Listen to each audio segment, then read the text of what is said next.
Hello everyone and welcome to a rather out of the blue video from my usual lineup of Lego and Thomas related things to show you how to properly transform Starscream. Now, I do like Transformers, as there's a few various things I like and Transformers is one of them.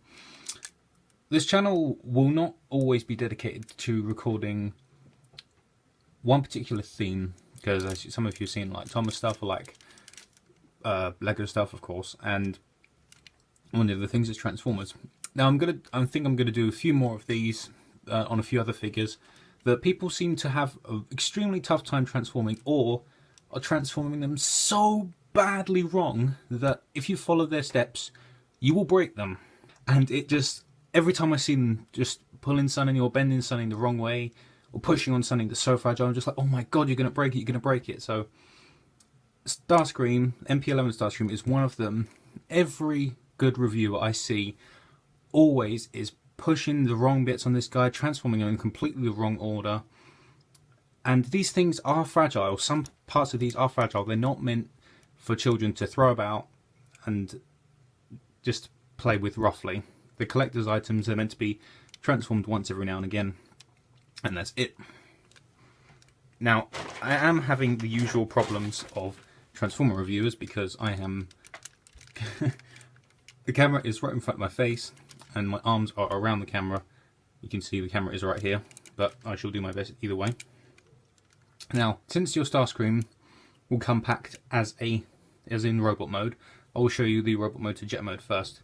Now, I'm also hoping to release this video in time for the reissue of Starscream that is coming out in 2017, this year, so that people who get this year's reissue will be able to transform them without worry of breaking them. Because if you follow the reviewers of the 2012 version, which is also this one, they're just, it's cringy. You will break it. So let's get started. So from robot to jet mode, easiest place to start is with the legs.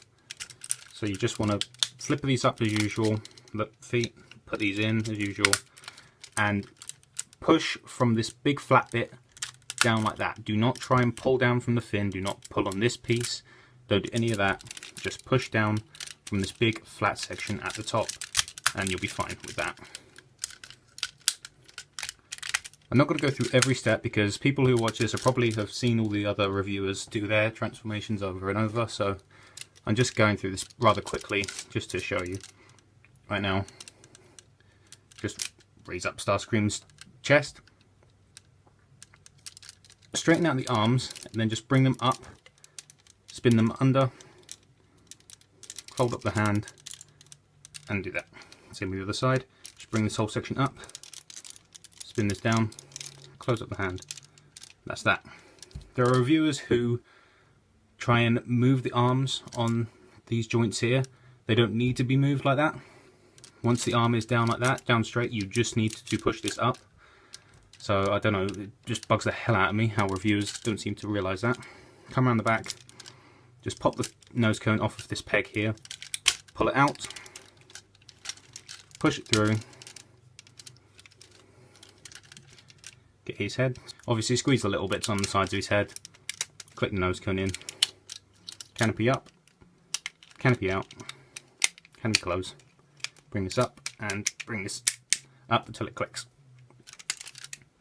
Now for these middle bits, I have actually modified my Starscream so that the peg that used to be here is now gone, because it was rather unsightly with these two bits to be completely flush. Well, this side was completely flush to his nose cone, but then this side was out like that, so he looked a bit funny. So I sawed it off. I also did this to my MP3 Starscream. So as you know, just spin these around this way, and well, for me I have to sort of shimmy them together, but if you still got the peg on yours, which you probably have if you don't want to try and modify a £200 plus figure, then you've probably done that already.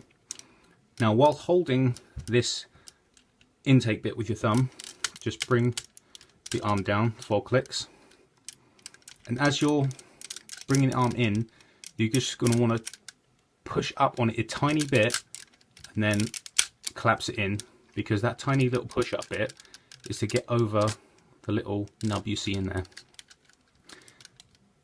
Now this little bit of strain pushing it up is not going to do any harm to the figure. I've done it for all the years I've owned this, and that's about it for the arms. Now come to the back.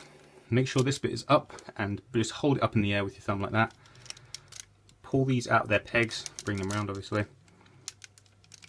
Now this bit is a bit tricky, but if you know how to do it first time, or if you know how to do it quickly, then you can get it done first time every time. Just bring this in and then push the arm out a bit. So down on this joint you'll see the arm is a bit bent out, and that will push out this tab slightly, and that will make sliding the wing into that tab a whole lot easier. And then you probably have to push the arm in at the back here, the tab goes in like that, and then tab on the side there. Same on the other side. Just push the arm out a bit, oops, not quite that much. Push the wing in and then feed it into the tab. Come to the back, push that tab in too, and that's that. Now you can bring this down, collapse this down, and then fold these little extra bits in. So that's all that done. Now with these legs you can either do them one or two ways. You can push them in one at a time and then squeeze them together. But if you get them both, if you clip them both together and then hold them both underneath like this and sort of just shimmy them to the side, you'll find that they collapse pretty well. Come on, there we go. They did it the first time and then they didn't want to do it the second time. But there's one thing that you should be careful of at this stage. If you've got your null rays pointed in like this, you need to just spread them out a little bit. Because if you were to suddenly do that, more than likely you would break either the ends of the null rays off, or they may just do that, which is no big deal, but these ends of the null rays are pretty fragile, so don't put any excessive force on them. So that's that. Squeeze those together obviously. Wing flaps up,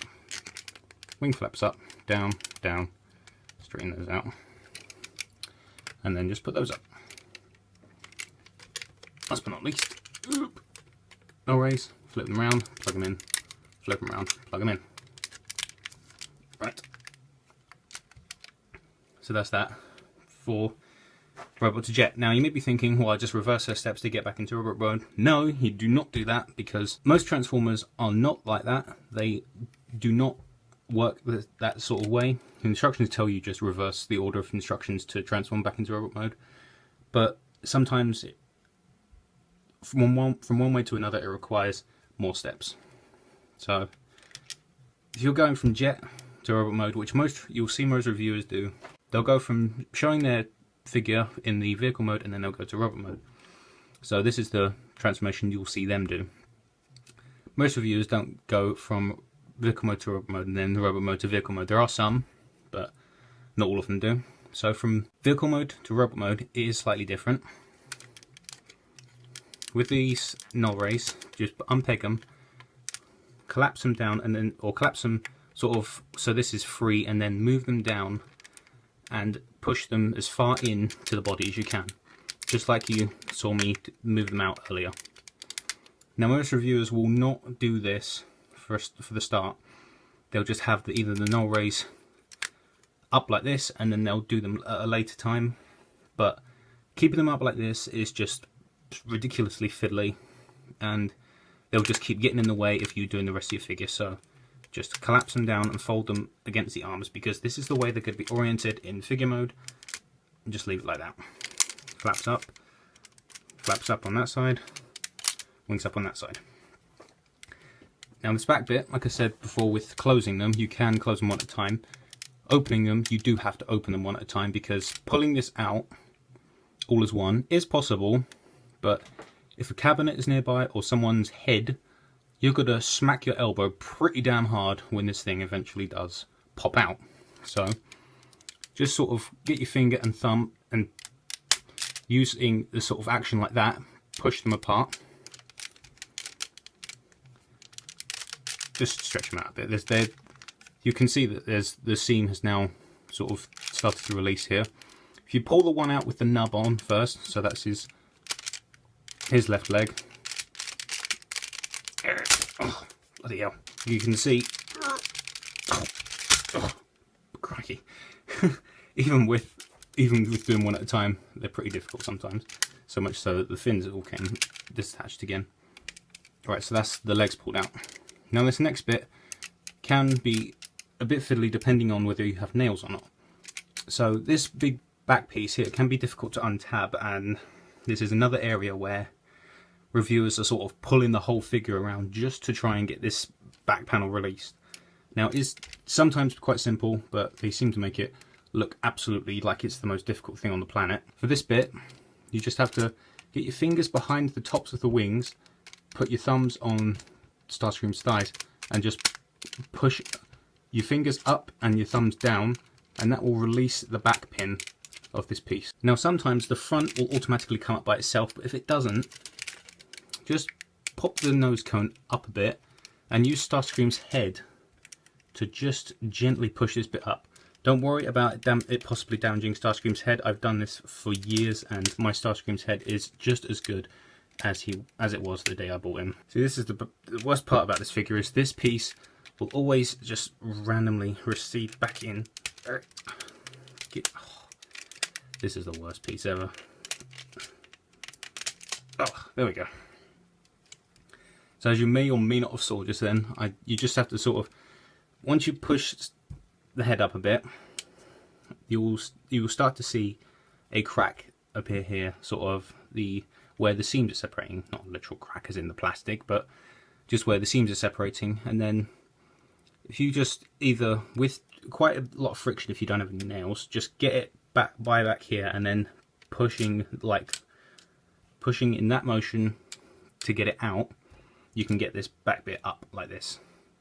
If you have got nails, when it's all the way down there, I'll just push it back there.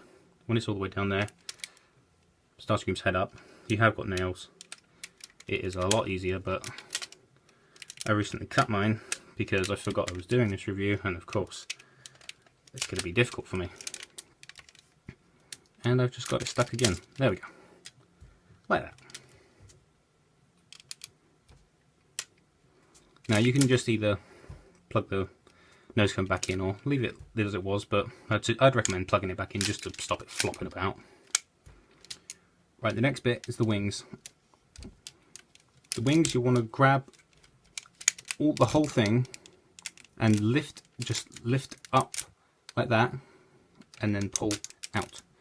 So you're going to be holding the wing like that, lifting up and out in a up and out motion, just to make it so that it releases from all of these tabs under here and you get the wing out. Obviously flick these little bits out. Oh, I've still got my own instruction. Right, there we go. Now I have him orientated upwards. For the arms, this is another bit that reviewers will just do in the most awkward way possible. I've just accidentally pushed that bit back in. My goodness, I'm not very good with that bit. There we go. Right, so the arms, the best thing to do with these is to try and pull them out and rotate them at the same time. If you're pushing on this top bit here, as you pull it out, just rotate the bottom bit. So if you're just doing that basically, with thumb with the front bit, fingers with the back bit, just rotate it, and as you rotate this bit will rotate as well, and the arms will be properly orientated from the start. As you can see now, the earlier null ray positioning has made it so they're just down and out of the way. So you flick the hands out as usual.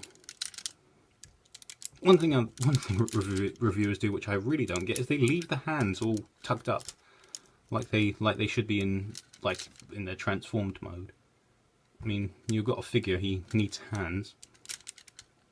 And then this bit as usual, flip these down. Most reviewers seem to understand how these work, although I have seen a couple of them try and turn them the other way. They only go one way. Now this is another bit. This assembly here and the arms, they will push this down first, and then the arm, because of the way it's orientated, will go back and push the wing out of its joint. Simply rotate the arm up and then down. It's really that easy. I mean, I don't know how the reviewers don't see this. Arm up, down, there we go. Wings are still in place and nothing gets pushed out of the way. And it's just easy. I just don't see their rationale for this bizarre transformation method. Of normal thing for Starscream's head, just push the little side flaps in, feed his head through, unpick his nose cone, down, up, in, through, clicky, clicky, clicky. And then my personal preference, push those up. Just makes them a little more cartoon accurate. Now, the worst bit, by far, that I've seen multiple reviewers do is these slide up sections here. You will see a lot of them trying to push it by this. Now this is very fragile. If I just pop this off, that is all that is holding that bit on. That tiny thin pin in this section here. You do not push against that. For this bit, thumb on the back of this upper one, which is connected to this main bit and isn't held on by any tiny little flimsy things such as this, and then up, just like that. Thumb on the back here, up, just like that. Do not push on this. I've seen so many put their thumb here and try and push up. You will break it if you do that. Maybe not the first time, but eventually you will. And then finally we come to the steps where everyone seems to have got the gist of it without looking as though they're trying to transform something that they've only just looked at for the first time. Now there are a few personal things that you can do. It's personal preference. Like I said, what I did with this little nub, I sawed it off, smoothed it down so that these were a bit more even, because it was like that before. Maybe not quite to that extent, but it's a little personal thing I did. It's just, again, personal preference. And solving a little possible mystery that some new people into the Masterpiece collecting might have had, in that sometimes you will see reviewers or maybe stop motion artists with Starscream's wings like this. Now that does look pretty weird in my opinion, but I've finally understood why they did this. In the cartoon, every time you see Starscream from a behind view, you will see this whole bit and the spike facing straight down and parallel with his body. That's the reason they do this, to make it more cartoon accurate. Of course, the instructions recommend you push them all the way out like this. Now personally, I think that's a bit too much of a steep angle. I did used to have it like this, but after seeing the cartoon, I didn't like it all the way down, so I compromised. I just simply push this down very gently until it stops on its own. You'll see it stops just where this little step meets the corner here. It stops. And I think that is a good amount of angle for the wing, and just it's a bit in between the cartoon accuracy and what the instructions tell you. Another thing is the intake bits. I see people all the time commenting on videos like, oh, you've done the intake bits wrong. I've done it myself in the past. I found out this way is more accurate to the G1 toy, because the G1 toy had a big die cast center section, and so these were just permanently molded like this. So if you prefer the G1 toy look, keep them back, but in the cartoon they were up like this. Starscream always had these completely vertical to the sides of his head. One last thing I'll talk about requires changing him back into jet mode, so you'll just see that in, like, poof. And here he is, back in his jet mode. Now, something you may have been noticing during the course of the transformation is the fact that my Starscream's nose cone is blue. Now, originally the factory moulded this piece in blue because it was moulded on the same sprue as the rest of the blue parts on the figure. But to make it more accurate to the cartoon, they painted over it with the colour matching the body.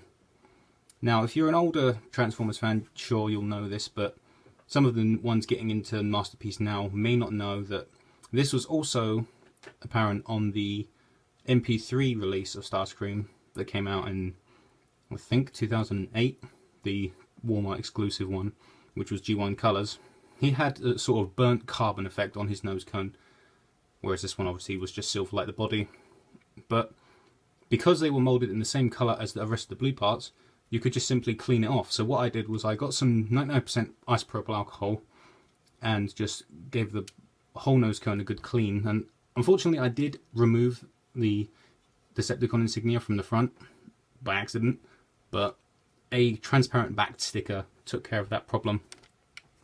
So if you wanted to go ahead and try it with your own Starscream, do so at your own risk. I mean, you will probably wipe off the insignia on the front just because of the proximity to the nose cone, but again, some clear backed insignias will do the trick.